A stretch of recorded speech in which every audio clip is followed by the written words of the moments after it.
Assalamualaikum warahmatullahi wabarakatuh. Saya di sini akan mempresentasikan hasil tugas tentang pengujian perangkat lunak. Dan ini ada rekayasa perangkat lunak, yaitu ada tugas pertemuan yang ke-12. Oke, langsung saja. Nah, hasil dari tugas kami itu disusun bukan hanya dari saya, tapi melainkan bersama teman-teman saya. Ya udah, kita langsung saja. Saya perkenalkan, nama saya adalah Bustiar Alifin, dan ada teman-teman saya, teman kelompok saya yang ikut mengerjakan kerjasama untuk menyelesaikan tugas ini. Yaitu yang kedua ada Alfiansyah Sahriza, dan yang ketiga ada Rizky Rinisi, yang empat ada Devina Syafa Rizkita, dan yang kelima ada Muhammad Rafli Effendi. Oke, langsung saja kita bahas. Nah, yang pertama itu ada poin 1 untuk pengujian perangkat lunak. Pengujian perangkat lunak adalah proses menjalankan dan mengevaluasi sebuah perangkat lunak secara manual maupun otomatis untuk menguji apakah perangkat lunak sudah memenuhi persyaratan atau belum, atau untuk menentukan perbedaan antara hasil yang diharapkan dengan hasil sebenarnya. Nah, jadi itu pengujian itu tuh kayak tes perangkat lunak itu tuh, atau untuk membandingkan dari perangkat lunak yang satu. Ibarat ada kayak perangkat lunak A dan perangkat B. Nah, itu tuh untuk membandingkan perangkat A sama B, hasilnya tuh lebih bagus yang mana gitu. Oke, langsung saja kita lanjut. Nah, di semua pengujian itu pasti ada tujuannya. Nah, di sini ada tujuan pengujian tuh ada 5 ataupun melainkan 4 tujuan. Udah, saya lanjutkan, kita bahas. 1. Menilai apakah perangkat lunak yang dikembangkan telah memenuhi kebutuhan pemakai. Jadi kita tuh menilai apakah perangkat lunak yang dikembangkan telah memenuhi kebutuhan pemakai, atau masih ada yang kurang, atau emang sudah pas, atau masih kurang untuk pemakainya, gitu, seperti itu.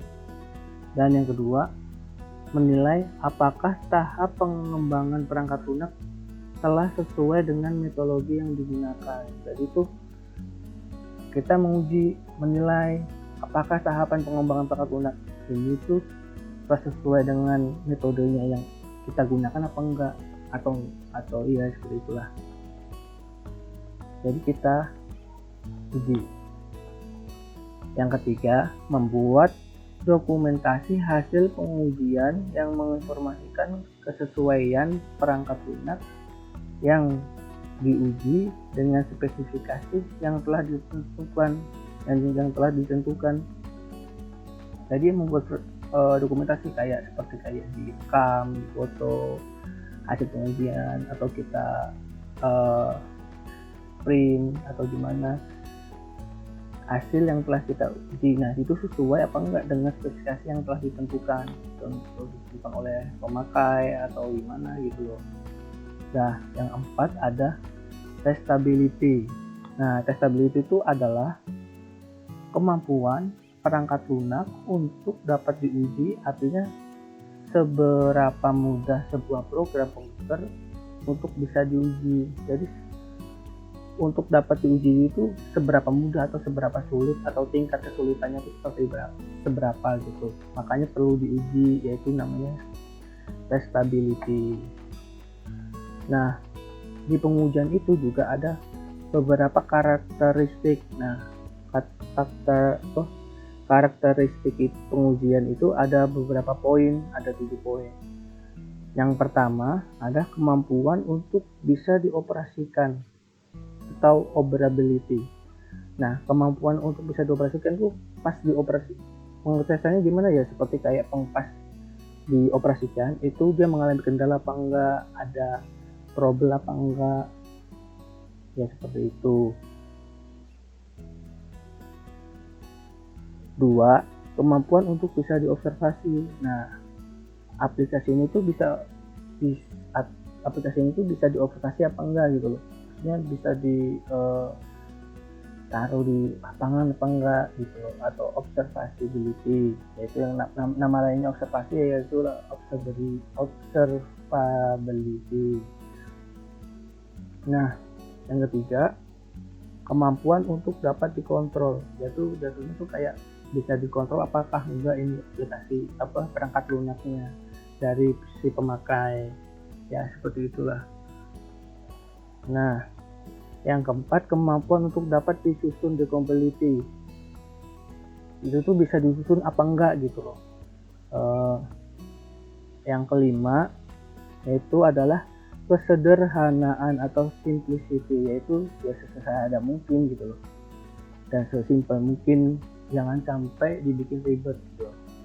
Dan stability itu kayak menjaga keseimbangan, jadi kayak diseimbangin gitu, jadi nggak ada yang timpang gitu loh. Yang ketujuh, ada kemampuan untuk dapat dipahami atau understandability, itu kemampuan untuk dipahami, apakah bisa dipahami oleh si pemakai gitu ya, dan berguna dengan lancar apa enggak gitu. Oke, kita lanjut lagi. Nah, di poin kedua ada pengujian white box atau glass box testing. Nah, pengujian white box glass box testing itu merupakan sebuah filosofi perancangan test case yang menggunakan struktur kontrol dengan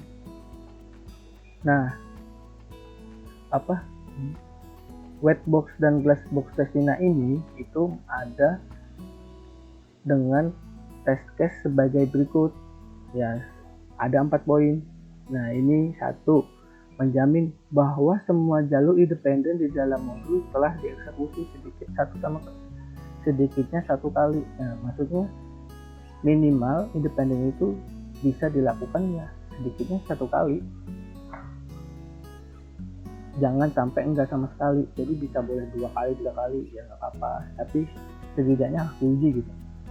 Nah, yang kedua, melaksanakan semua keputusan logis pada sisi yang benar dan salah. Nah, jadi kita melaksanakan semua keputusannya ya mengambil dari sisi benar dan sisi salahnya juga, jadi ketahuan mana yang berlancar, gimana yang lancarnya, berjalannya lebih lancar gitu. Nah, ketiga, melaksanakan semua perulangan atau loop yang memenuhi semua batas operasional. Yang keempat, melakukan struktur data internal untuk memastikan kebenarannya. Jadi ya dibikin struktur sesuai dengan data internalnya dan dipastikan dengan kebenarannya, jangan sampai ada yang salah atau beda dengan struktur dan data internalnya. Jadi emang benar-benar dipastikan agar semuanya jadi dengan baik. Kita lanjut. Nah, ini ada satu lagi, yaitu pengujian jalur dasar basis part testing.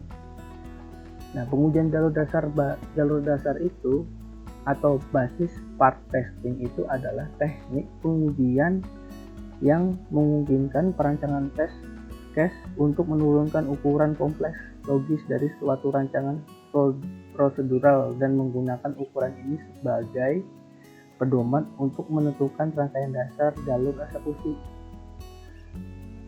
Test case diturunkan untuk menguji rangkaian dasar yang dijamin untuk mengeksekusi setiap pernyataan dalam program setidaknya satu kali selama pengujian. Jadi setidaknya jadi tes selama 1 kali gitu. Jangan sampai nggak sama sekali dites, mau 2 kali 3 kali nggak mau, tapi setidaknya dites 1 kali. Nah, menggambarkan arus kontrol logis dengan menggunakan notasi graph flow. Jadi barusan saya sudah jelaskan beberapa poin yang sudah saya jelaskan. Nah, selanjutnya biar teman saya yang menjelaskan. Oke, sekian dari saya, Gustiar Alifin. Maaf jika banyak salah kata atau yang ada kata-kata yang terpatah-patah. Nama saya Gustiar Alifin. Wassalamualaikum warahmatullahi wabarakatuh. Notasi grafik air atau flow graph adalah notasi sederhana untuk mempresentasikan aliran kontrol logis dengan lingkungan mewakili pernyataan kode program. Berikut adalah gambar notasi flow graph. Yang pertama, lingkaran menunjukkan simpul atau node merupakan salah satu atau lebih pernyataan-pernyataan prosedural.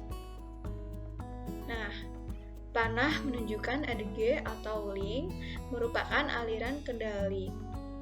Area yang dibatasi oleh adegan dan node disebut dengan region.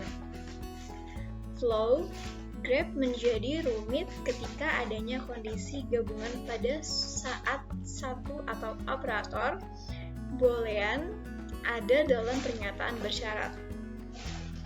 Node yang berisi kondisi disebut dengan node predikat dan ditandai oleh dua atau lebih adegan berasal dari prod node tersebut. Pengujian jalur independen. Jalur independen adalah setiap jalur yang melalui program yang memperkenalkan setidaknya satu kumpulan pernyataan pemrosesan atau kondisi baru. Yang kedua ada kompleksitas siklomatik. Adalah metrik pelanggan yang menyediakan ukuran kualitatif dari kompleksitas logis suatu program dengan perhitungan sebagai berikut. Jumlah daerah region flow graph yang berhubungan dengan kompleksitas siklomatik. Kompleksitas siklomatik V dalam kurung G sama dengan E N plus 2 di mana E adalah jumlah, EDG, N adalah jumlah node. Kompleksitas siklomatik V G sama dengan P plus 1 di mana P adalah jumlah node predikat. Langkah-langkah untuk menurunkan basis set. Nah, ada 3 cara. Yang pertama, buat flow graph. Dan yang kedua, menentukan independent path. Yang ketiga, menentukan kompleksitas siklomatik. Pengujian struktur kontrol. Pengujian kondisi. Pengujian kondisi adalah metode perencanaan tes case yang menguji kondisi logis yang terdapat dalam modul program. Kondisi sederhana adalah variabel boolean atau ekspresi rasional kemungkinan didahului oleh satu operator node. Jenis-jenis kesalahan dalam kondisi meliputi ada 5 bagian. Yang pertama, kesalahan operator boolean. Yang kedua adalah kesalahan variabel boolean. Yang ketiga adalah kesalahan kurung boolean. Yang keempat adalah kesalahan operator relasional. Dan yang terakhir adalah kesalahan ekspresi aritmatika. Saya, Muhammad Rafi Effendi, ingin menjelaskan sebagian dari slide ini dari slide 11 sampai slide 14. Mari saja kita mulai dari B, pengujian perulangan. Pengujian perulangan adalah teknik pengujian with the box yang fokus pada validitas perulangan. 1. Perulangan sederhana. Pengujian dilakukan dengan mudah, di mana n jumlah maksimum yang diizinkan melewati perulangan. Contohnya A. Melewati perulangan secara keseluruhan. B. Hanya satu kali melalui perulangan. C. 2 kali melalui perulangan. D. Melalui perulangan sebanyak n, di mana m kiri n. Yang E, n strip 1, n plus 1 melalui perulangan. Yang kedua, perulangan bersarang menggunakan pendekatan perulangan sederhana sehingga jumlah pengujian akan meningkat. Petunjuk pengujiannya: A. Mulai dari perulangan terdalam dan atur semua perulangan ke nilai minimum. B. Melakukan pengujian perulangan sederhana untuk perulangan terdalam sambil menjaga perulangan luar pada nilai minimum, misal konstruk perulangan. C. Lanjutkan pada perulangan terluar dan lakukan pengujian pada perulangan berikutnya. D. Lakukan sampai semua perulangan telah diuji. Kita lanjut ke slide 12. Perulangan terangkai. Pengujian menggunakan pendekatan perulangan sederhana bila masing-masing perulangan independen. Tetapi bila dua perulangan dirangkai dan konstruk perulangan satu digunakan sebagai harga awal perulangan 2, maka perulangan tersebut menjadi tidak independen dan direkomendasikan ke perulangan tersarang. Yang D. Perulangan tak terstruktur. Kapan saja memungkinkan, perulangan didesain kembali agar mencerminkan penggunaan konstruksi pemrograman terstruktur. Slide 12. Pengujian black box, pengujian perilaku.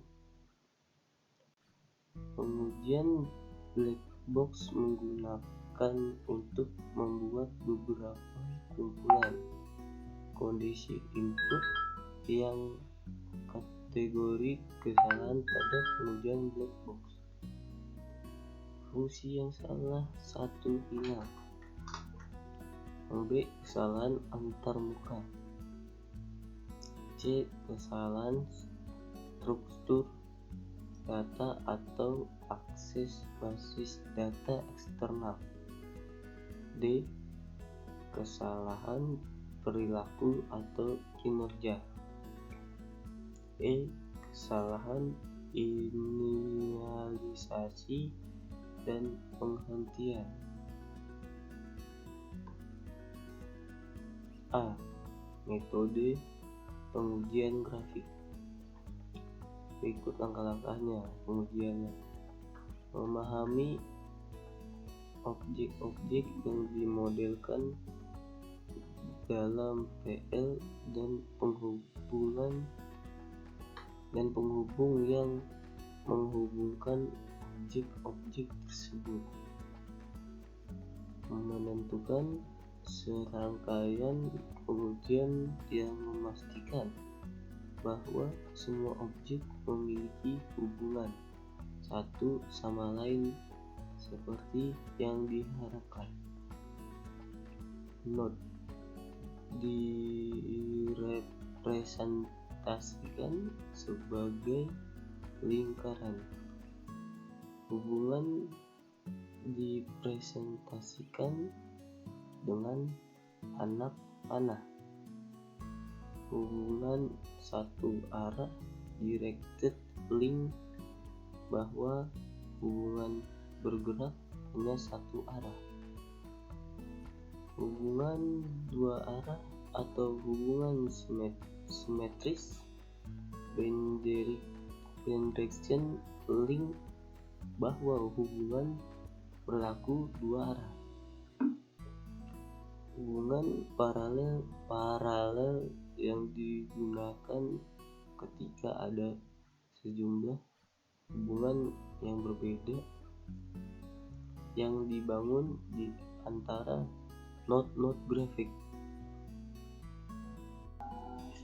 Jadi kita balik lagi ke slide 11. Saya akan menjelaskan apa itu whitebox, yang dimana whitebox testing itu sendiri ada di perangkat lunak. Jadi whitebox testing punya tujuan utama yang memeriksa komponen perangkat lunak apa bisa berjalan semestinya dengan melihat kode internal dan software tersebut. Dengan menggunakan metode pengujian whitebox, maka alur software dapat diuji.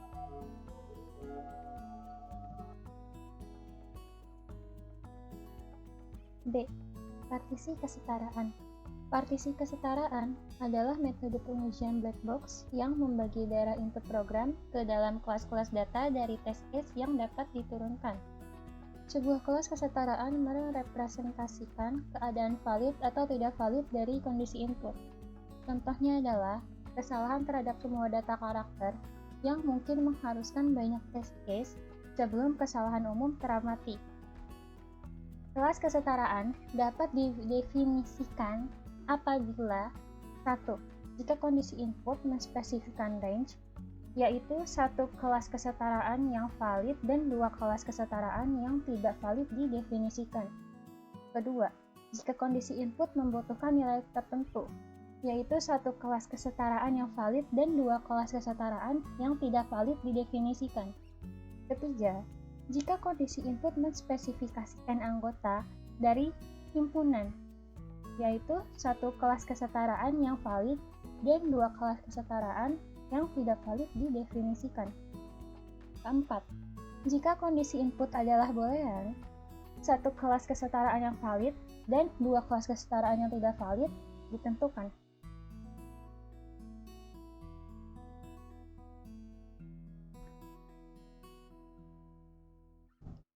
Berikut adalah contoh pengujian equivalence partitioning. Dengan ketentuan diskon 20% untuk pembelian barang sejenis sebanyak 2 dan diskon 30% untuk pembelian barang sejenis sebanyak 3 atau lebih. Berikut ada case yang pertama. 1. User mengisi jumlah barang sama dengan 0. Hasil yang diharapkan, sistem tidak memproses transaksi dan menampilkan umpan balik. Hasil yang diperoleh adalah sistem menampilkan pesan bahwa jumlah pembelian harus diisi. Pada case kedua, di sini user mengisi jumlah barang itu 1 buah. Maka sistem akan menghitung diskon dan subtotal. Maka hasil yang diperoleh adalah sistem menghitung diskon sebesar 0 dan menghitung subtotalnya. Pada case yang ketiga, user mengisi jumlah barangnya 2 buah. Sistem akan menghitung diskon dan subtotal. Lalu, sistem itu akan menghitung diskon sebesar 20% dan menghitung subtotal. Yang keempat ini ada untuk case yang ketiga, user mengisi jumlah barang yaitu 3 buah. Sistem akan menghitung diskon dan subtotal. Lalu sistem menghitung diskon sebesar 30% dan menghitung subtotal. C. Analisis nilai batas atau boundary value analysis. Boundary value analysis merupakan teknik perancangan test case yang melengkapi partisi kesetaraan dengan fokus pada kondisi input dan juga akan menghasilkan output. BVA merupakan komplement dari equivalence partitioning, lebih memilih pada elemen-elemen di dalam kelas equivalent pada bagian sisi batas dari kelas. BVA juga mengizinkan untuk menyeleksi kasus uji yang menguji batasan nilai input. Biasanya terjadi banyak kesalahan pada input.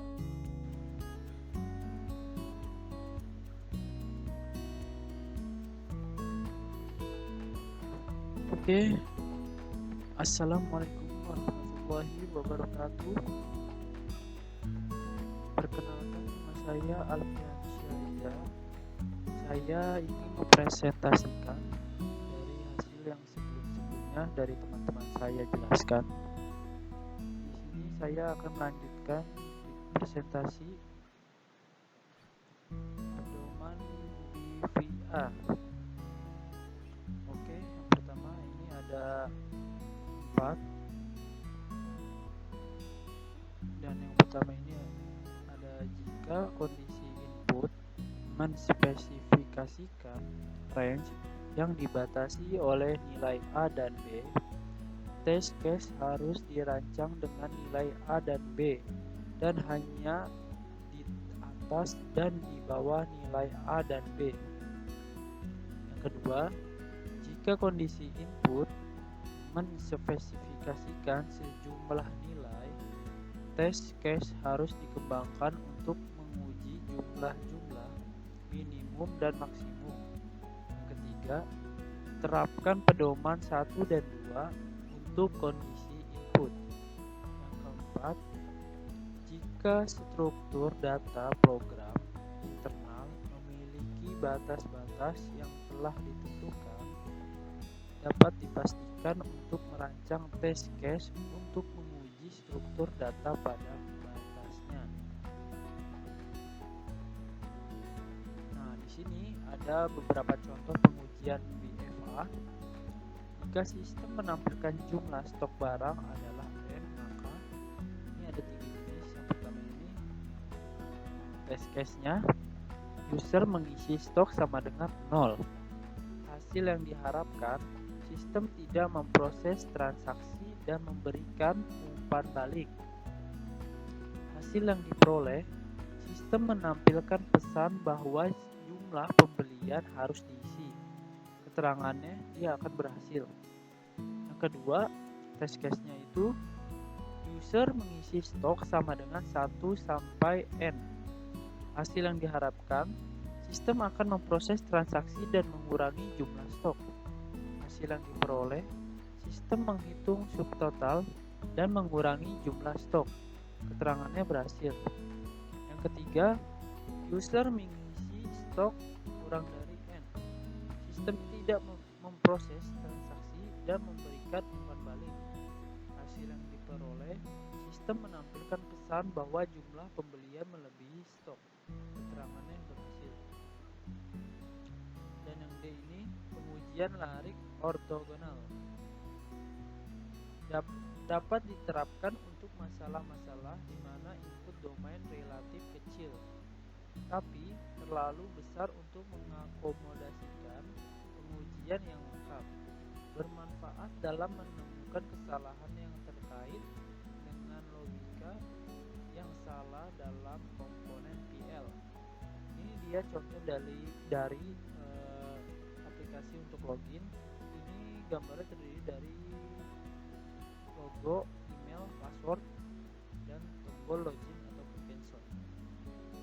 Jika rancangan aplikasi untuk login seperti gambar di atas, maka testing dapat dibuat berdasarkan beberapa kondisi input ataupun 5 kondisi. Next, contoh pengujian keamanan pada user login. Di sini ada 5. Yang pertama itu test case. User tidak mengisi username atau password atau keduanya. Hasil yang diharapkan, user tidak bisa masuk ke dalam sistem. Hasil yang diperoleh, sistem tetap pada form login dan menampilkan pesan untuk mengisi username dan password. Keterangannya berhasil. Kedua, user mengisi username saja atau password saja. Hasil yang diharapkan, user tidak bisa masuk ke dalam sistem. Hasil yang diperoleh, sistem akan menampilkan pesan untuk mengisi username atau password, dan keterangannya berhasil. Yang ketiga, user salah mengisi username. User tidak bisa masuk ke dalam sistem. Itu dia hasil yang diharapkannya. Dan yang hasil yang diperoleh, sistem akan menampilkan pesan jika username atau password salah. Keterangannya berhasil. Yang keempat, user salah mengisi password. Hasil yang diharapkan, user tidak bisa masuk ke dalam sistem. Hasil yang diperoleh, sistem akan menampilkan pesan jika username atau password salah. Keterangannya berhasil. Yang kelima, user salah mengisi username dan password. Hasil yang diharapkan, user tidak bisa masuk ke dalam sistem. Hasil yang diperoleh, sistem akan menampilkan pesan jika username atau password salah, dan keterangannya berhasil.